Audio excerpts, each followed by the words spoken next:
प्यारे बच्चों, आज हमारी ये कहानी है चूंटियों और कामचोर ततैये की। तो प्यारे बच्चों, एक दफ़ा का जिक्र है कि जंगल में गर्मियों का मौसम चल रहा था। हर तरफ हरियाली ही हरियाली थी, हर तरफ फूल ही फूल थे और हर दरख्त पर फूल और फल भरे हुए थे। हर कोई इस माहौल में बहुत खुश था। तमाम चूंटियां अपने लिए खाना जमा कर रही थीं और तमाम शहद की मक्खियां अपने छत्ते के लिए फूलों का रस जमा कर रही थी। पर इस जगह पर एक ऐसा ततैया था जो कि बहुत ही कामचोर था। जब हर कोई अपने लिए खाना जमा कर रहा था और सर्दियों से बचने के लिए घर बना रहा था, तब वो ततैया बस वक्त को ज़ाया किए जा रहा था। वो हर चूंटी के पास जाता और उससे कहता कि तुम सब तो पागल हो जो अपने वक्त को यूं ज़ाया कर रहे हो। जिंदगी का मज़ा तो इस बात में है कि बंदा आराम से बैठकर खाए पिए और सोता रहे। मैं तुम लोगों जैसा नहीं हूँ। तो चूंटियाँ कहती हैं कि जब हर तरफ बर्फ पड़ेगी और तुम्हें सर छुपाने के लिए जगह नहीं मिलेगी, तब तुम्हें पता चलेगा। जब तुम्हें भूख लगेगी पर खाने के लिए कुछ नहीं होगा, तब तुम्हें खाने की अहमियत का एहसास होगा।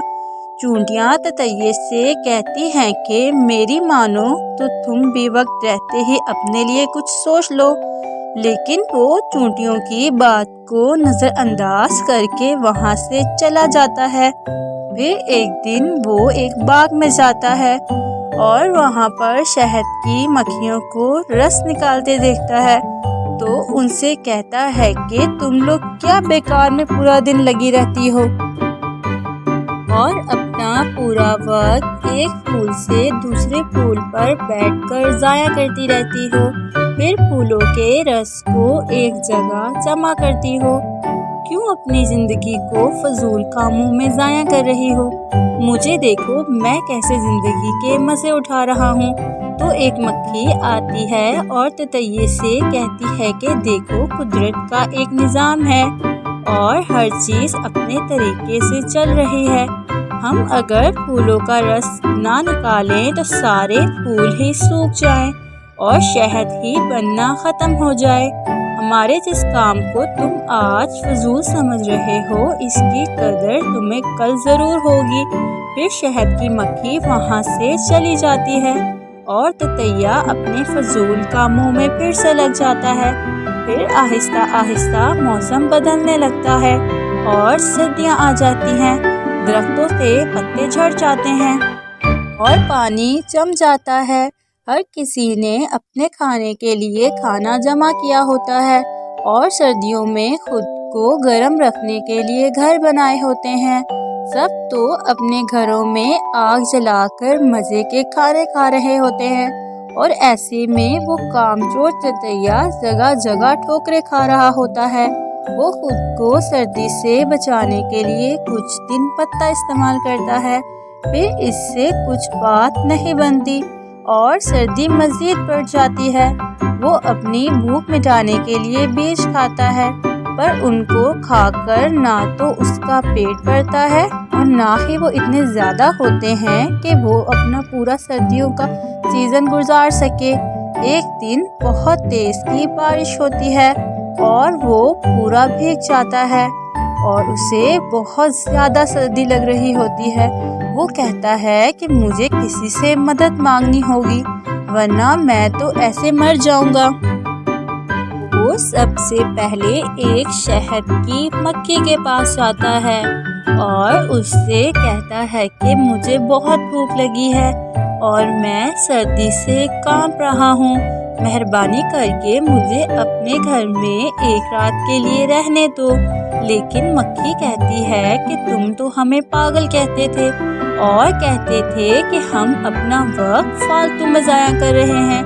आज जब तुम्हें सर्दी और भूख लगी है, हमारे पास मदद के लिए आ गए हो। अब जाओ, हमारे पास तुम्हारे लिए कोई जगह नहीं है اور نہ ہی کھانا ہے، کسی اور سے مدد مانگو۔ بیچارہ تتیا اداس ہو کر وہاں سے چلا جاتا ہے اور اب ایک چونٹی کے پاس جاتا ہے اور اس سے مدد کے لیے کہتا ہے، تو چونٹی کو اس کی حالت پر ترس آ جاتا ہے اور وہ اسے اپنے گھر پر رکھ لیتی ہے۔ چونٹی یہ شرط رکھتی ہے کہ تم ہمیشہ وقت کی قدر کرو گے اور جب گرمیاں آئیں گی تو سب کے ساتھ مل کر اپنے لیے کھانا جمع کرو گے اور گھر بناؤ گے۔ تتیا فوراً مان جاتا ہے۔ چونٹی اس کے لیے آگ جلاتی ہے، اس کو کمبل دیتی ہے اور گرم گرم کھانا بھی دیتی ہے۔ اس طرح وہ دونوں پوری سردیاں مل کر رہتے ہیں اور ایک بار پھر سے گرمیاں آ جاتی ہیں۔ پھر تتیا بالکل ہی بدل جاتا ہے، وہ اپنے لیے کھانا بھی جمع کرتا ہے اور گھر بھی بناتا ہے اور جلانے کے لیے بہت سی لکڑیاں بھی جمع کر لیتا ہے، کیونکہ اب اسے وقت کی قدر ہو چکی تھی۔ پیارے بچوں، اس کہانی سے ہمیں یہ پتہ چلتا ہے کہ ہمیں وقت کی قدر کرنی چاہیے، کیونکہ جو لوگ وقت پر اپنا کام نہیں کرتے وہ لوگ ہمیشہ اپنی غلطیوں پر پچھتاتے ہی رہتے ہیں۔ If you like the cartoon, please like, share and don't forget to subscribe. Thanks for watching. Bye bye.